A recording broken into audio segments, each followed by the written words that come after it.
We are less than 2 weeks away from the 2024 general election. Early voting is currently underway, with people heading to polling places to cast early ballots on both sides of the river.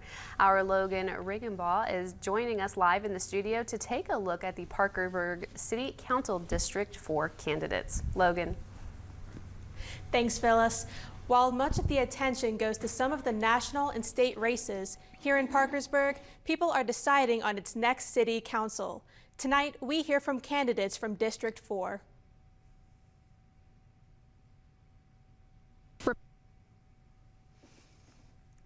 Republican challenger Patrick McCormick and Democratic incumbent candidate Wendy Tuck are facing off for Parkersburg City Council's District 4 seat. Patrick McCormick says he was born and raised in Parkersburg. He has worked as a retail manager for many years before moving on to work in insurance, helping people with their Medicare. Patrick has been on the Board of Zoning Appeals for 5.5 years. He describes himself as a problem solver and believes the citizens of Parkersburg should work with city officials to solve issues across town. His goal is to make District 4 a safer place to live. Wendy Tuck says she was born in Georgia and moved to Parkersburg in 1973.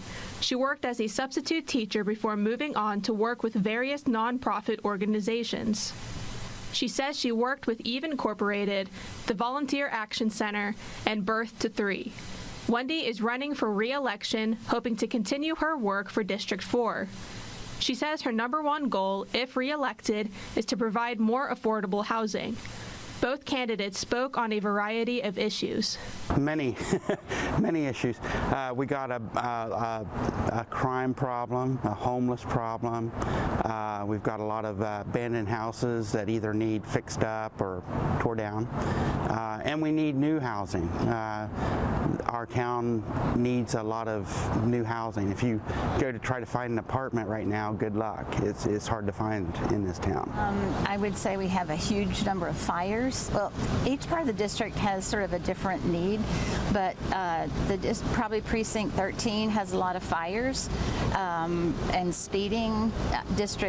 Precinct 71 on South Side has a lot more problems with flooding, and I would say that Precinct 10 has a lot more problems with wanting to keep up their property values, and so that means having less crime, more home repair, more just keeping the streets looking good and the houses in good repair.